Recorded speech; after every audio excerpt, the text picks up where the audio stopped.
So the proposal for the historic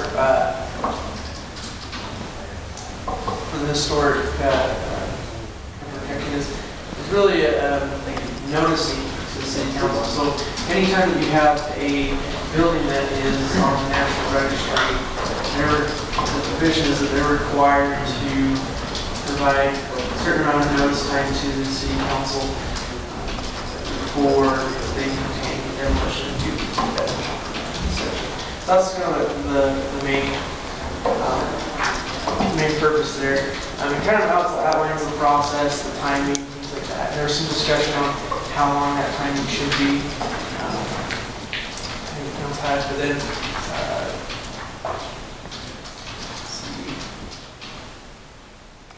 just outlines that there's 30 days for them to do so, and if they come up with some sort of preservation plan, that they have another 30 days extension, basically, where they can do these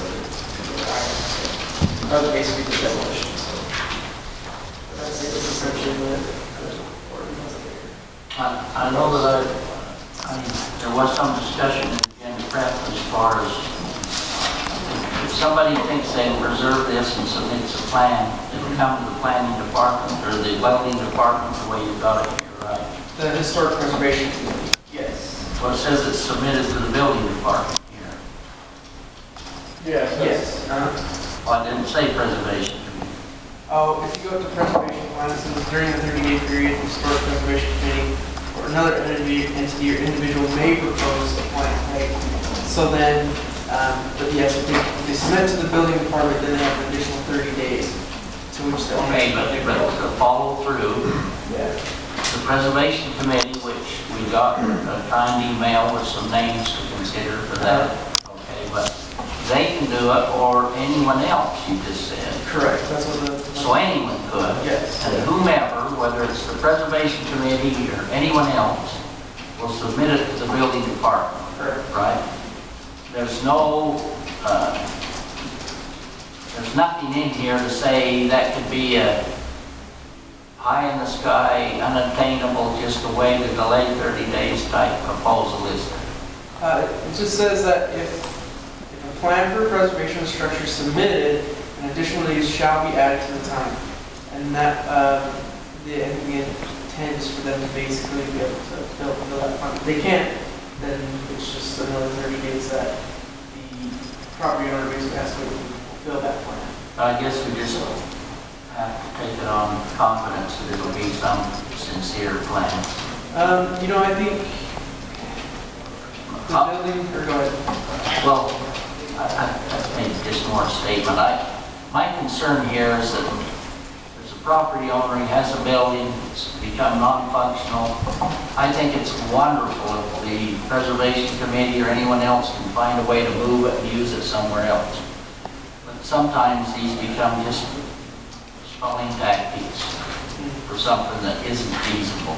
And I don't know how to avoid that. If this doesn't avoid it, that concerns me, but the idea of giving notice so that the public knows, I think is good, is fine. 30 days isn't a problem, 60 can be a problem for someone that's wanting to move forward on a project. So if there's a plan, I would like to see a mechanism. Can't make that amendment on the run, but Sure. I did suggest that you think through that as a staff, and I don't see that in here, but maybe it's hard to come to.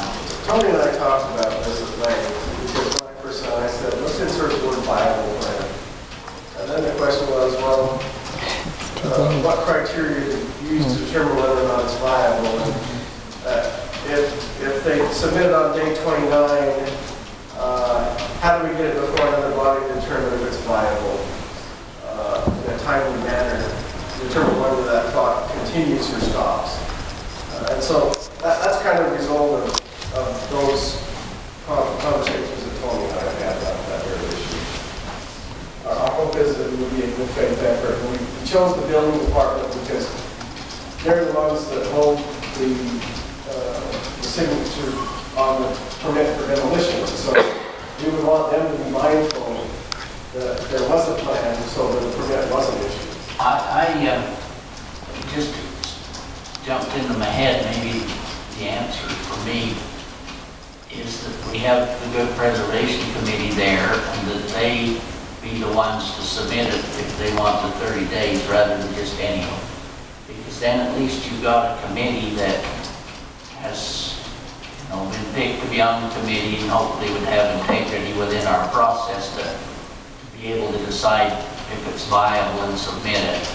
Maybe put it on them to decide rather than just have it open. It'd be a change of 2 words, I guess. Preservation Committee, not and anyone else, or however it's worded. How about a plan endorsed by the preservation? That is what I'm looking for.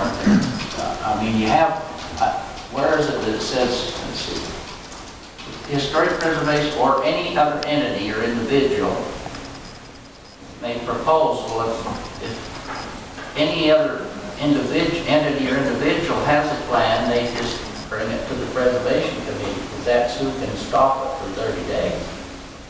So, I mean, there's wording. I like your idea. That's how to put it in there. 1513-150, if you just put it, a plan endorsed by the Historic Preservation Committee for preservation of structures committed to the building departments. That's, can we change it? That was still at 30 days. I would add 30 days. Yeah, I want it to be there. If it's, if the preservation committee has to say they think it's viable, I think we get there.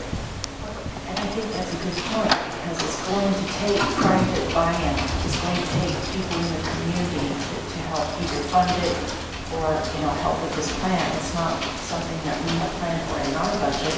So we need this historic preservation committee, you know, to have a really viable, hopefully private buy-in to safety structures. Well, yeah, I don't think if somebody come forward and say, hey, the city ought to buy it because we think it's a great building. That is what we're looking for. So, You want to make an amendment then to the wording on that? I do. Mark will help me with how he worded it. I thought it was good.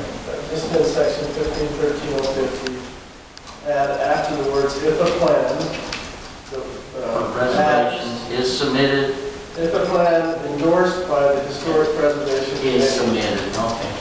So we add, if a plan endorsed by the Preservation Committee, Historic Preservation Committee. Historic Preservation Committee, just add that in as an amendment to this. That's my motion. Motion to approve by Councilmember Creighton, ordinance number 27-26 plus the amendment to it. I'll second that. Seconded by Councilmember Bradshaw.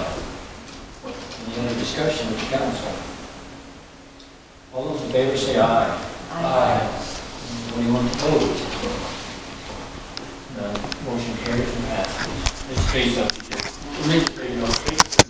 And I appreciate that. Few names, people, those positions on the historic work committee, so thanks, Tracy. You're welcome. I'm glad some people stepped up. One concern I've got on this ordinance, and the whole ordinance is based on the fact that it has to be registered with the National Historic Registry. That's pretty heavy-handed, because I don't know if you've ever tried to put something on the National Historic Registry. It's a big deal.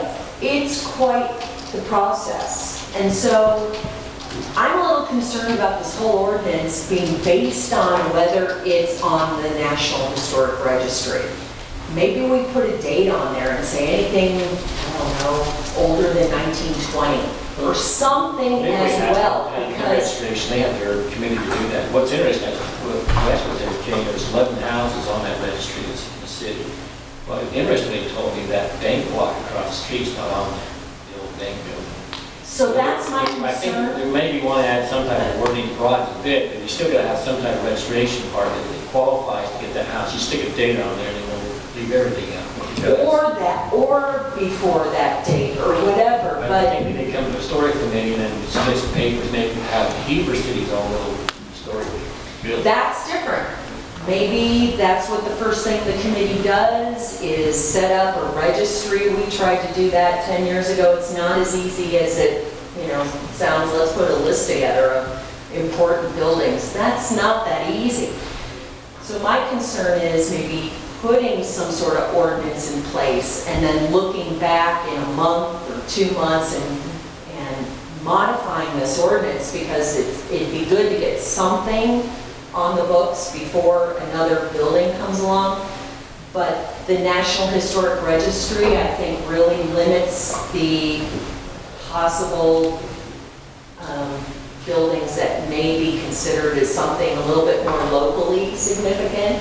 It's not just age, it's also what happened there, who was born there, who lived there, you know, so it's not just age. So that's my first concern. And then secondly, if there was maybe another clause that encouraged people who knew they were not going to want this building, like kind of Carl Malone, let's just bring up Carl Malone. It was kind of obvious when he bought that property, he's not going to want that building. So maybe there's some way to encourage people to come early and say, look, if you buy a piece of property and you don't want to preserve the house that's on there, if you come to the city earlier, you get something. I don't know. We're encouraging people to come and not just wait for that 30-day situation. So I don't know how we encourage them to do that, but... Tracy, I found it, in light of your good remarks, interesting that you weren't on that list for the committee, but as that committee's chosen, you may want to, I mean, that seems to be the work of the committee. These are all good ideas. They can meet, certainly bring something to the council anytime in the future. Well, if I had a spare moment to be on another committee, I would do it. Well, And I'm just saying, I'm trying to do so many other things. I'm trying to get other people to get involved in the process. That's my hope, so What we'll do is, I can come to a meeting and suggest it. I think you we know. took a good step though tonight. we did this, we'll get it back to the committee, so we'll, thanks, Jessica. Those are my two concerns. Thanks. Item number 6, Sunrise LTD has